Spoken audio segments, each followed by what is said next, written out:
Hey everybody, it's a Review Revolution, back at you again, taking a look at the next in the DC Universe Classics, Wave 11, Steppenwolf. Very cool figure. Now, as is my habit with these waves, pretty much the character that gets packed in with the Collect and Connect base piece usually is the last one in the wave that I do. Just because, I want to get all the parts to the character, and the base piece is not really a necessary part to finish him. So it's usually the last one I do. But Steppenwolf, next to the question, the Steppenwolf has been probably the figure I've wanted to get open since I got him. Since I got this set, I've wanted to get Steppenwolf open. I really want to get a look at him. For any of you who are a fan of, or just happen to remember the DC, or excuse me, the Superpowers from the 80s, 3.5-inch figures, you'll probably look at the Steppenwolf and it'll take you back. It really will. Now, of course, it does say it's his first time in 6-inch, but he did come in that Superpowers line, and he looked so similar to this. I don't have that figure anymore. I wish I did. I'd like to have them side by side. But this is the way I want to remember that figure. I want to remember him like this. I'm sure he wasn't anywhere near as detailed or as nice, but this is the way I want to remember the way it was. So very cool. Steppenwolf, Wave 11.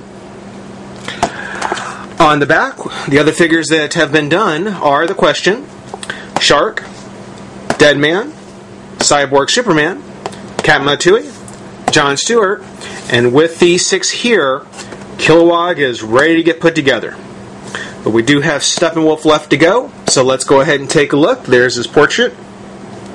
And on his bio, Uncle of Darkseid, the ruler of the warlike planet Apocalypse, Steppenwolf commanded the Apocalyptian military, looking to bring about war between Apocalypse and its sister world, peaceful New Genesis. Darkseid suggests that Steppenwolf travel to New Genesis and hunt its residents for sport.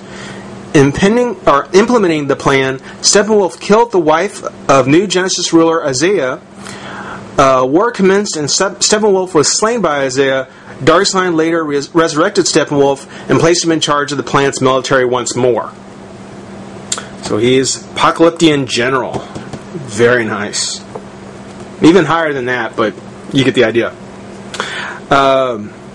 First appearance, New Gods number 7, 1972. Real name Steppenwolf. Occupation Military Commander. Base of Operations Apocalypse. Power and abilities, superior strength and speed. Cable snare weapon, fires energy beams, expert swordsman, wields electroaxe. So that's a look at Steppenwolf in his pack. Now, I don't want to waste any more time. I want to go ahead and get him open and have some fun, so be right back. Alright, thanks for sticking around, everybody. We've got Steppenwolf out of the pack, and whoa. Whoa.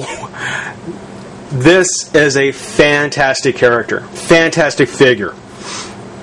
I'm going to talk about this a little bit more at the end, but I really have to say that I think through all the waves for the DC Universe, they've all kind of been sort of a variation on the basic body with a little here, a little there, a little extra sculpt here, a little extra accessory there. I think that with Steppenwolf, starting with Steppenwolf and going into Wave 12 and 13, the Darkseid and Trigon Wave, I really have to say I think Mattel is just pulling out all the stops. I really think they're taking these figures to the next level. And by all means, Steppenwolf is a great preview of how fantastic some of those characters are going to look. First, take a look at his face. Great sculpt on the face. Very beady eyes. Nice sculpt on the mustache. The only problem I have is that because the head is a little black, I guess on the head, it does look as though that there wasn't a lot of application, a lot of paint that was put on him. So one of the complaints that I had with a couple of the Marvel Legend figures, I have it here too. It's not as bad. It's not a thick coat of paint, but it does look like there's a very heavy application of it. But that aside, that's probably the only thing. And trust me, when you look at the figure, you won't mind. Trust me, it's such a very minor detail. You may not even agree. But taking a look, sculpt on the head. Great sculpt on the head. It's got the collar piece that's been added. He has his strap. Going to his very large belt. The gloves. They have the wristbands with the spikes over the forearm. Spike on the back of his hand. Shoulder pads. Now the shoulder pads are actually a separate piece, and it's just kind of slid into or over the shoulder before the arm is assembled, it looks like.